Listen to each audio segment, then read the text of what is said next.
They say that communication is the foundation of all relationships. That words, once spoken, carry their meaning clearly into the world and leave us free to move on. But what if the conversation never truly ends?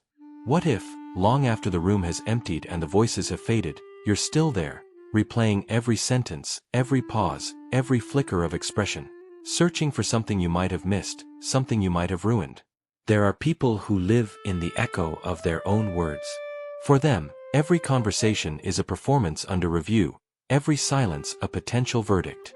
They don't just speak, they analyze, dissect, and quietly prosecute themselves in the courtroom of their own mind. This is not self-awareness. This is not care. This is a psychological loop, one that turns connection into interrogation, and leaves the soul exhausted from conversations that never truly end. Let's begin. You said something casual. Something small. Maybe a joke that didn't quite land, or a sentence that came out slightly wrong. The other person smiled. They moved on. The moment passed. But you didn't. Hours later, you're still there, rewinding the conversation like a detective reviewing surveillance footage. You dissect the tone of your voice. You analyze the timing of their response.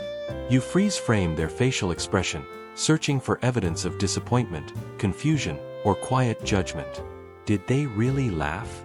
Or were they just being polite? Did that pause mean something? Did you talk too much? Say too little? Miss the moment you were supposed to speak? This is not reflection. This is not learning from experience.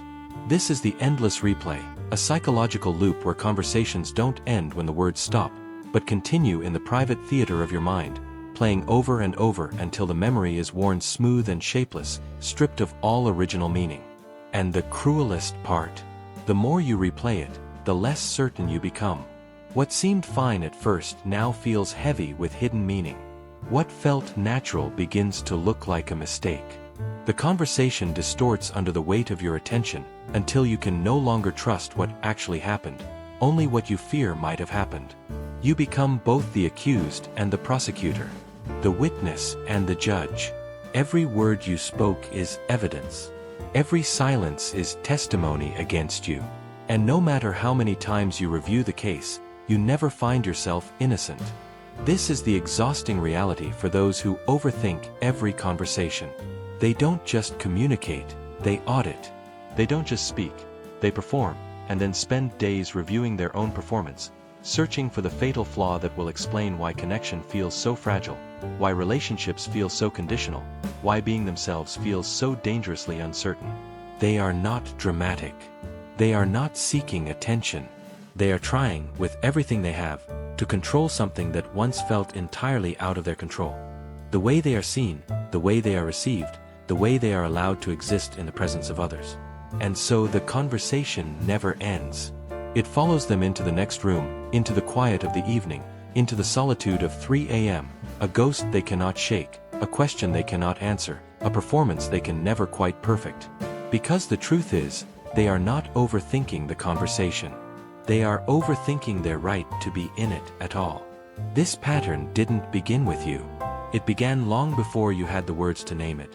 In the early years when you were learning not just how to speak, but whether it was safe to. For some, it started in a home where words were weapons, where tone mattered more than meaning, where a parent's mood could shift without warning, and you learned to read the room before you entered it, to measure your words before you spoke them, to become fluent in the language of emotional survival.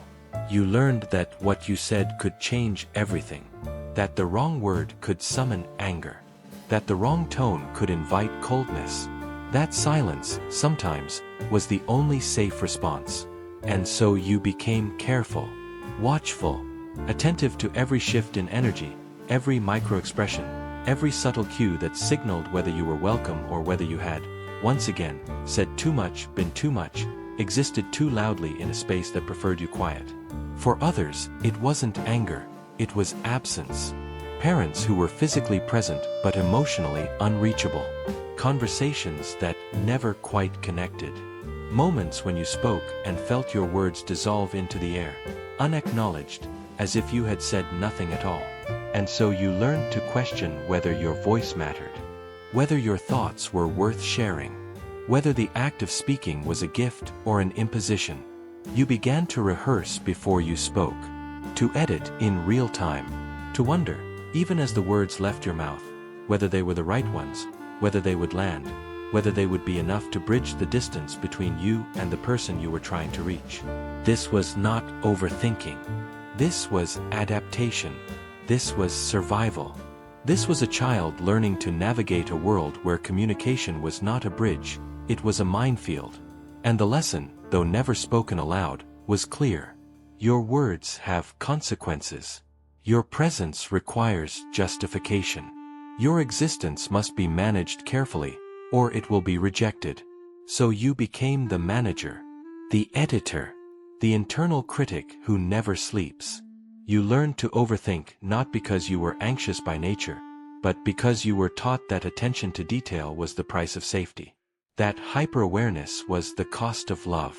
That if you could just get the words right, if you could just read the room perfectly, if you could just anticipate every reaction and adjust accordingly, then maybe, finally, you would be allowed to stay. But you were never taught the truth. That love does not require perfection. That connection does not demand flawless performance. That you were always worthy of being heard, not because of what you said, but because of who you are. There is a part of the brain that exists to keep you safe. It scans the environment for danger. It remembers past wounds. It builds predictions based on patterns, trying to anticipate harm before it arrives. This system, rooted in the amygdala, shaped by the nervous system, reinforced by lived experience, is not designed to make you happy. It is designed to keep you alive. And for those who overthink every conversation, this system has learned to interpret social interaction as danger. Not always, not dramatically, but subtly, persistently, quietly. The brain treats a misunderstood sentence the way it might treat a physical threat. It registers a pause in conversation as a potential warning sign. It catalogs the shift in someone's tone as evidence that something has gone wrong, that rejection is near, that you are, once again, at risk of being unseen, misunderstood, or abandoned. This is called relational hypervigilance, a state where the nervous system remains on high alert, scanning every social interaction for signs of disconnection, judgment, or disapproval. It is not paranoia. It is not insecurity in the shallow sense. It is a trauma-informed response. For many, this hypervigilance was once adaptive. It helped you survive environments where emotional safety was conditional, where acceptance was fragile, where your worthiness depended on how well you managed the feelings of others. But the body does not always know when the danger has passed. It continues to protect you from threats that no longer exist. It continues to scan, analyze, interpret, and warn, even in relationships that are safe, even in conversations that are kind, even in moments where you are genuinely wanted. And so you overthink, not because you are broken, but because your mind is trying to protect something it believes is still fragile. Your place in the world, your right to be loved, your safety in the presence of others. The cognitive loop is reinforced by something deeper, attachment anxiety. The fear, lodged somewhere beneath conscious thought, that if you are not perfectly attuned, if you are not constantly vigilant, if you let your guard down for even a moment, the connection will break. And you will be alone again. This is why the overthinking feels so urgent. Why you cannot simply let it go. Why logic and reassurance often fail to quiet the spiral. Because this is not about logic. It is about survival. It is about a nervous system that learned, long ago, that your existence required constant monitoring. That being yourself was not enough. That love was something you had to earn, again and again, through perfect performance and flawless emotional labor. And no one ever told you. You were always safe to be imperfect. You were always allowed to be human. There is a weight you carry that no one else can see. It is the weight of 1,000 imagined verdicts, 1,000 silent judgments you have written on behalf of others, projected onto their faces, woven into their words. You do not overthink because you are self-obsessed. You overthink because you are terrified of being misunderstood, and even more terrified of being understood exactly as you are, and rejected for it. So you become your own harshest critic. You find the flaw before anyone else can. You rehearse the accusation before it is spoken. You dismantle yourself piece by piece, in the hope that if you can identify the problem first, if you can apologize before you are blamed, if you can preemptively correct what might be wrong, then maybe you can control the outcome.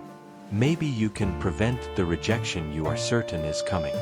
This is the burden of imagined judgment, the belief that everyone is watching you as closely as you are watching yourself, that every mistake is visible, that every awkward moment is catalogued, that every misstep will be remembered and held against you in ways you will never be told, but will always feel. And so you live in a state of perpetual self-surveillance. You monitor your tone. You measure your laughter. You calculate how long you've been speaking and whether it's too long, whether you've dominated the conversation, whether you've been interesting enough or too intense, too quiet or too much. You become exhausting to yourself. And the cruelest irony? The more you try to control how you are perceived, the less present you become. The more you edit yourself in real time, the less authentic the connection feels. The harder you work to be acceptable, the more distant you feel from the person you actually are. Because you are not in the conversation. You are observing it, managing it, trying desperately to perform it correctly. And beneath all of this, beneath the analysis, the rehearsal, the endless internal review, is a single, quiet question. Am I allowed to exist as I am, or must I always be something else? This is not vanity. This is not narcissism. This is the ache of someone who has learned that their natural self was once not enough, that their unfiltered presence was too much, too little, too strange, too soft, too loud, and that in order to belong, they would need to become smaller, quieter, more careful. And so they learned to overthink. Not because they wanted to, but because they believed it was the only way to stay safe, the only way to stay loved. There comes a moment when the overthinking reaches a threshold, when the effort of managing every word, anticipating every reaction, replaying every conversation becomes so heavy that something inside you begins to go quiet. Not peaceful, not calm, just quiet. You stop speaking as much.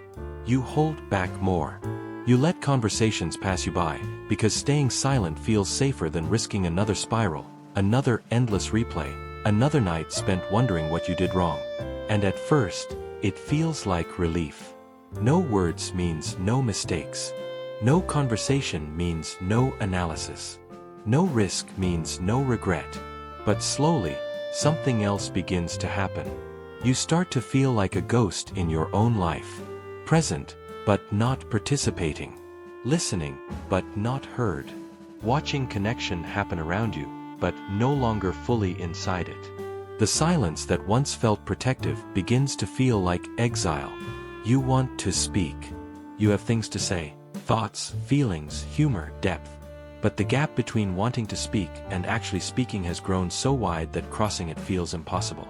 Because now it's not just about the conversation.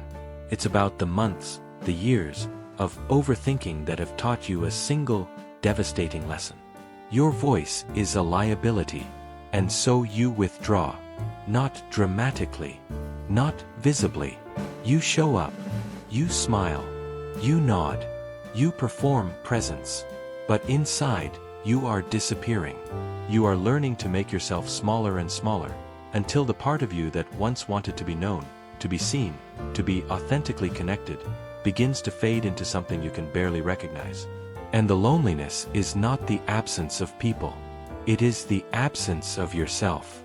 It is the grief of losing your own voice, not because someone took it from you, but because you learned to silence it yourself, because the cost of speaking felt too high, the risk too great, the outcome too uncertain. This is the turning point. The moment when overthinking stops being a pattern of thought and becomes a pattern of life.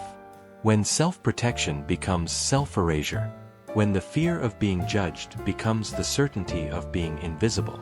And yet, even in this silence, something remains. A part of you that still wants to be heard. A part of you that knows, even if you cannot yet feel it, that your words have value, that your presence matters, that the world is quieter without your voice in it. That silence, however safe it feels, is not where you belong. Beneath the analysis, beneath the endless replays, beneath the exhausting self-surveillance, there is something the overthinking is trying to protect. It is not trying to torture you. It is not proof that you are broken, or weak, or damaged beyond repair. It is trying, in the only way it knows how, to guard something precious. Your need to belong. Your need to be seen. Your need to matter. The overthinking is not the enemy. It is a guardian, a part of your psyche that learned, long ago, that love and acceptance were fragile things. That connection could be lost in a single misunderstood sentence. That your place in the world was not guaranteed, but conditional, contingent on how well you managed to present yourself.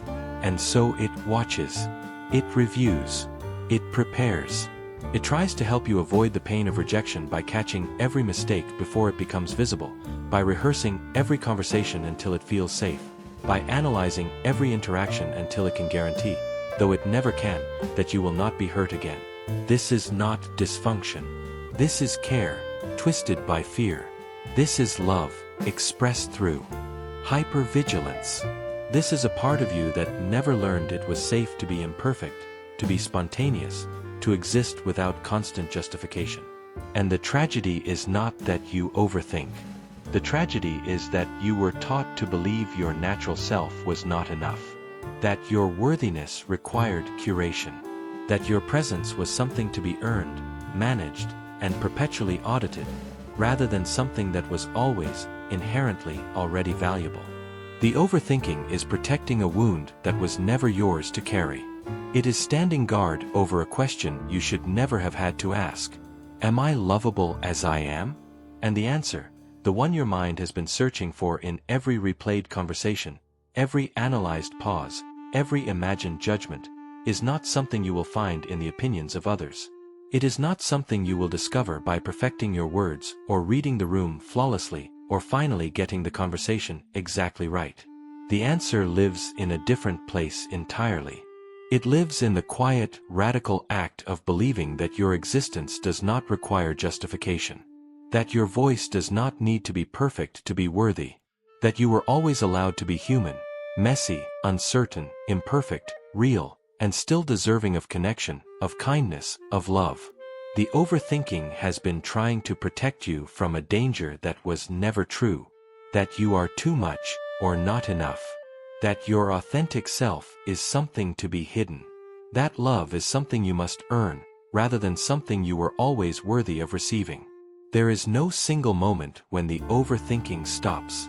No dramatic revelation, no sudden cure, no magic sentence that will dissolve years of self-surveillance and hypervigilance.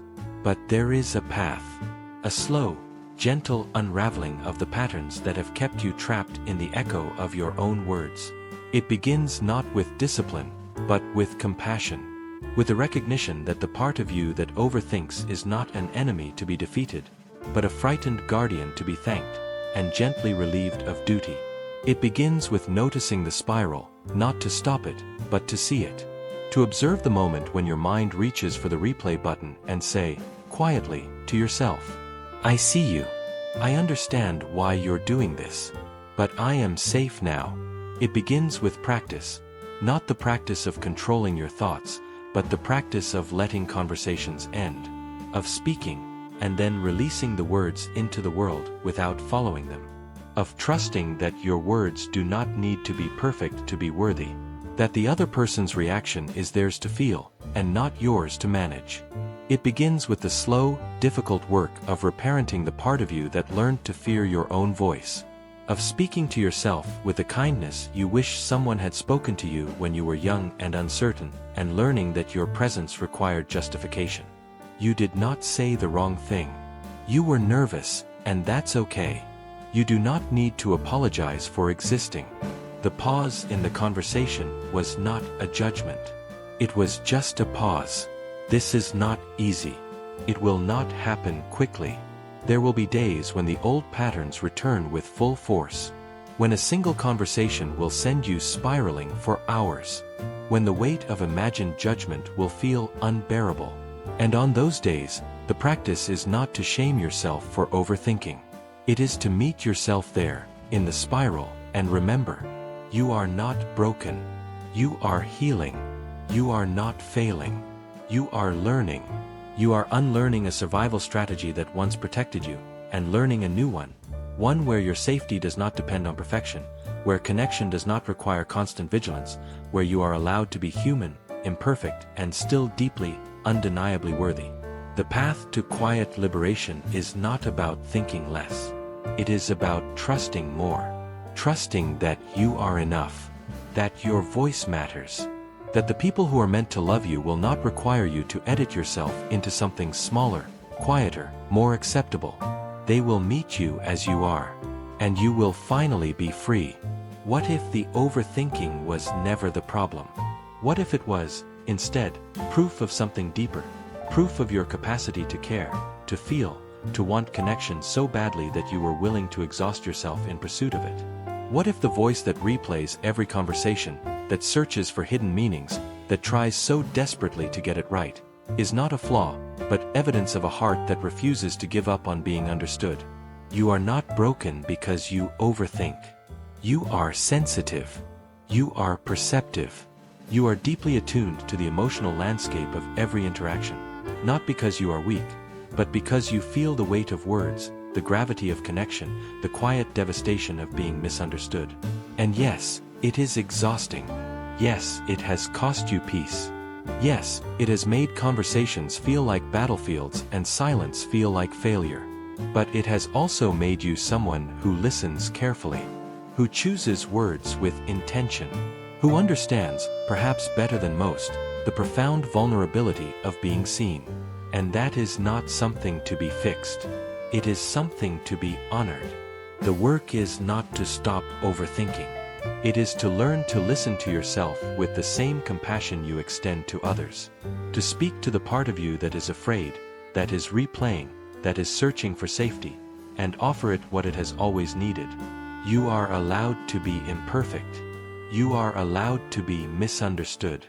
You are allowed to exist without justification. This is the new way to listen, not to the endless replays, but to the quiet truth beneath them. The truth that you are not defined by the conversations you replay. You are not the sum of your awkward moments, your misunderstood sentences, your imagined failures. You are the person who kept trying, even when connection felt impossible. Who kept speaking, even when your voice felt uncertain. Who kept showing up, even when overthinking made the world feel too loud and too heavy. And that courage, the courage to exist in the presence of others, despite the fear, is not a weakness.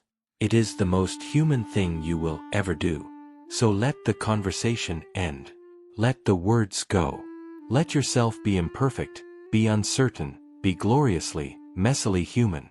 Because the people who are meant to love you will not require perfection. They will only require you. And you, exactly as you are, overthinking, sensitive, deeply feeling, have always been enough. If this reflection made you feel seen, if parts of it felt uncomfortably familiar, know that you are not alone in this. Overthinking is not a flaw to be ashamed of.